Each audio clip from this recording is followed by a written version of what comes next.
Auzubillahiminash-shaytanir-rajim. Bismillahir-rahmanir-rahim. Assalamu alaikum, dear students. I hope all of you and your loved ones would be doing fine and enjoying good health. And I hope you have performed quite well in your midterm examination. And now we will carry on with our discussion about the developments regarding Cold War. And in our previous lecture, we were talking about the key features of Detan, significant phase of the Cold War era. And today we will talk about the successes and failure of this renowned or this important phase of the Cold War era, which is Detan. And in our today's discussion, we will set the foundations for the reasons for the different players engaged in Cold War directly or indirectly.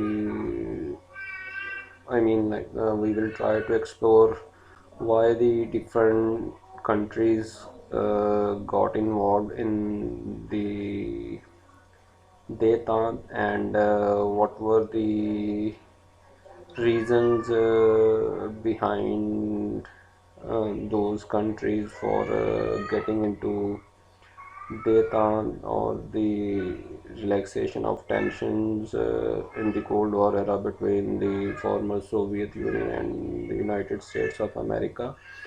And as far as the successes and failures of Detan are concerned, we will also try to set the foundations for like what were the reasons for different countries and regions that they consider Detan as a failure and as a success. So all these different aspects will be considered while setting up the foundation for successes and failures of Detan in our today's lecture. And in our upcoming lectures, we will have a thorough discussion about the reasons why different countries or regions got involved in Detan, and what were the reasons of failures and successes for those particular states and regions who were involved directly or indirectly in the Cold War. So, before getting into the successes and failures of Detan, it is imperative for us to have a general overview of the impacts of Detan on Cold War. So, by the end, as we all know that after the end of the Second World War, the relations between the Soviet Union and the US got strained, and the fears of nuclear catastrophe was quite high in the event of the Cuban Missile Crisis, which occurred in 1962. So coming close to Armageddon, this very event motivated leaders of both the United States and the Soviet Union to undertake some of the first nuclear arms control pacts, and that included the Limited Test Ban Treaty, which was signed in 1963. So, as the outcome of the Cuban Missile Crisis, a direct telephone line, the so-called Red Telephone, was established between the US White House and the Soviet Union's Kremlin in Moscow. that allowed the leaders of both the nations to communicate instantly in order to reduce the risk of nuclear war. So these were the Limited Testament Treaty and the establishment of Red Telephone, or the hotline between the United States and the Soviet Union. They were the positive impacts of the Detan.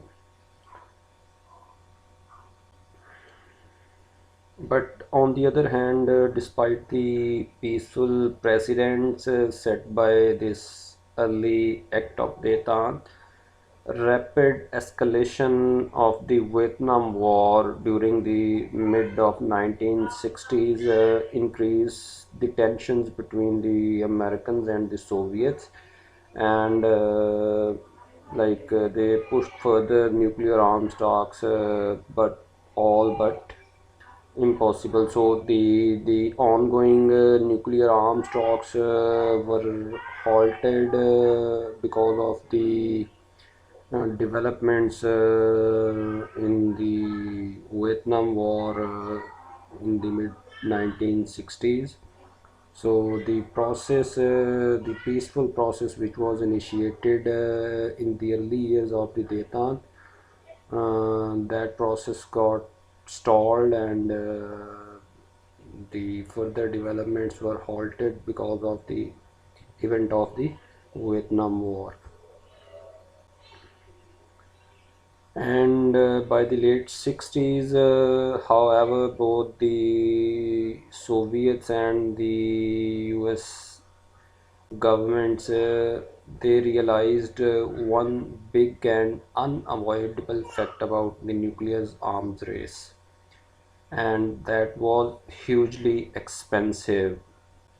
The cost of diverting ever larger portions of their budgets to military research left both the nations facing domestic economic hardship. So, the armament or the arms race which was going on between the US and the Soviets in the Cold War era, which was pacified a little in the early years of the Vietnam phase, it got intense again in the face of the Vietnam War. But this race of armaments put a lot of pressure, economic pressures, on both the countries, on both the United States and the Soviet Union, and they it was quite difficult for both the countries to divert their military budgets from the defense to the economic spheres. And at the same time, the Sino-Soviet split, as I have already mentioned in my previous lectures, that during the 60s, the relations between the Soviet Union and the China, though they were following the same ideology, the relationships between them got deteriorated, and even there were fear of nuclear war between the Soviets and the Chinese at that time. So this rapid deterioration of relations between the Soviet Union and the People's Republic of China pushed the or invoked the United States to look for better relations with the Chinese at that time, and eventually secret visit was played by Henry Kissinger with the help of Pakistan to China, and later on Richard Nixon paid an official visit to China in 1972, and the diplomatic relationship got established between the United States and the People's Republic of China.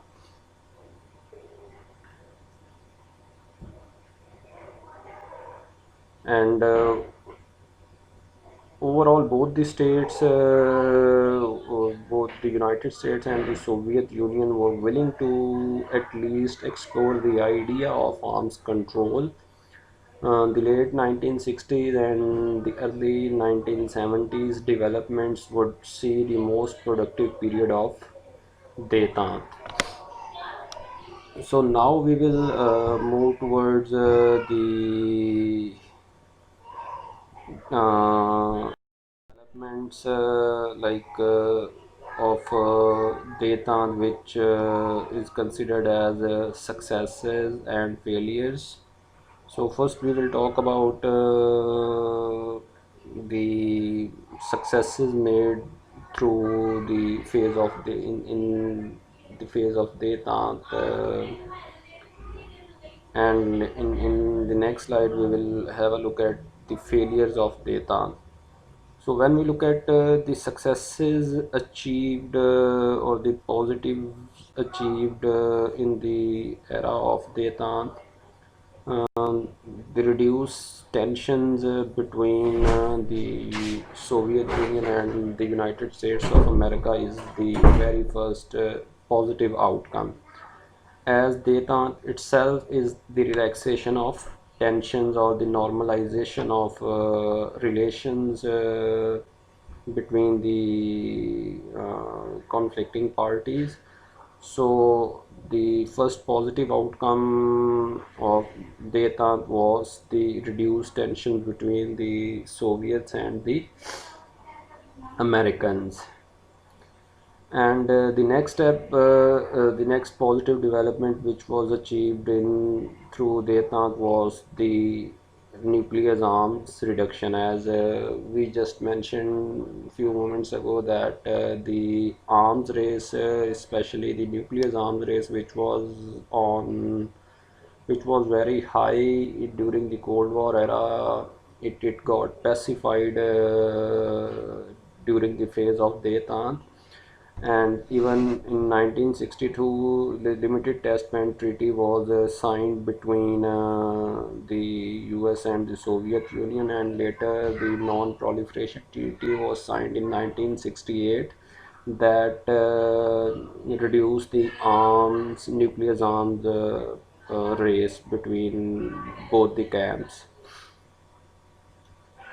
And the third positive development which was achieved during the Detente was the necessary strategy to achieve the Cold War competition. The Cold War competition between the Soviets and Americans was too high in 1962 in the face of Cuban Missile Crisis, and it during with the strategy of data, this competition got pacified for the time being. But in the mid 60s, in the face of in the develop during by the development of the Vietnam War, it again uh,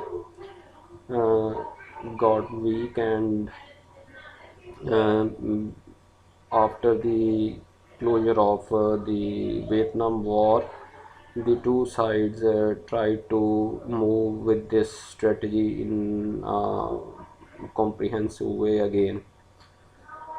And another positive outcome of the Detente was the better relations with China. So, as we just mentioned, that the relations between the Soviets and the Chinese in the 1960s got deteriorated to a great extent, and they were following the same ideology too. So China, in order to protect itself from the Soviet aggression, and the US, in order to win China and to uh, take it away from the communist ideology, the US was also interested to establish better relationship with China, which was not the case before. So that was another positive outcome of the successes of the Detente. And stability in Europe in general was another positive development which was achieved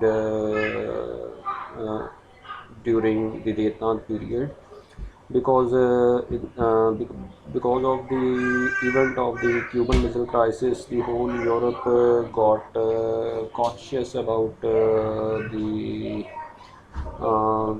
the damages which can be inflicted on the Europe during the Cold War era. So this phase of communication and relaxation of tensions helped stabilize or help to put stability into Europe as well. And this very last factor which is there in front of us, it can be taken as a success or as a failure. And it was never intended by both the US and the Soviets to put an end to arms race on a permanent basis. That was not the intention sought by both the US and the Soviet Union at that time. But still, this period of data, this development of data in Cold War helped to reduce this arms race. And after the end of the phase of data, it again was back. And both the camps tried to put more and more money into their arms build-up, both conventional and nuclear.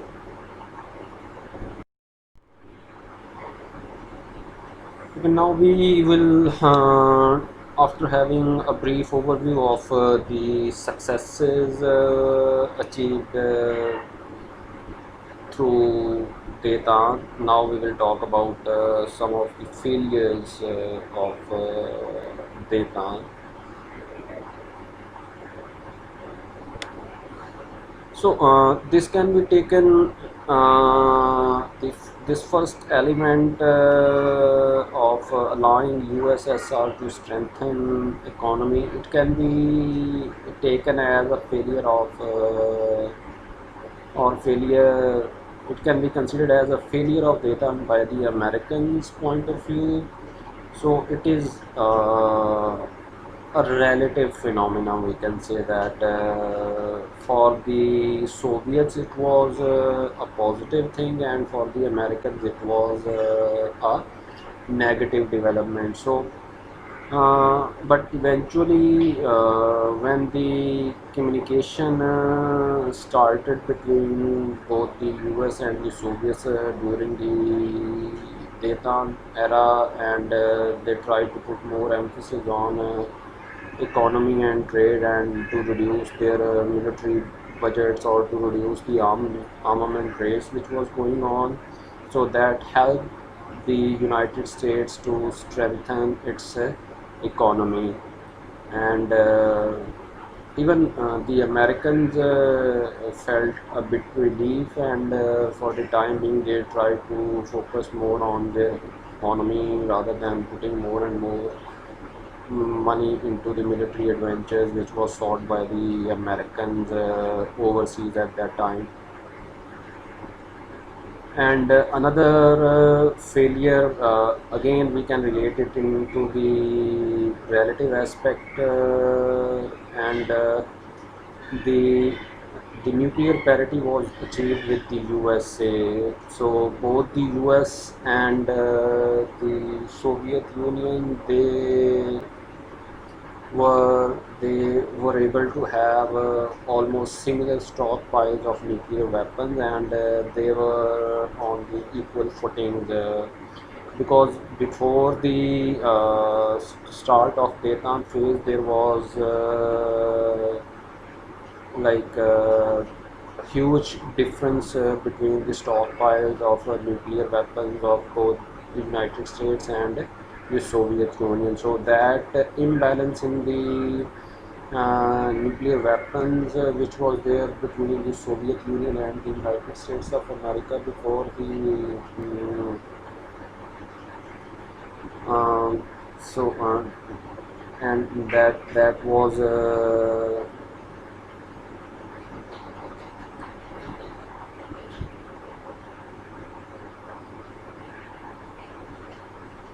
and another uh, thing which can be taken into the context of a negative development caused by the phase of Detan is that it triggered the Cold War into the Middle East and Africa. So the Cold War involved the countries of the Middle East and Africa in its grip as well. And eventually the key development or the key negative development which put an end to the phase of Detan entirely, that was the Soviet invasion of Afghanistan, and that put the Detan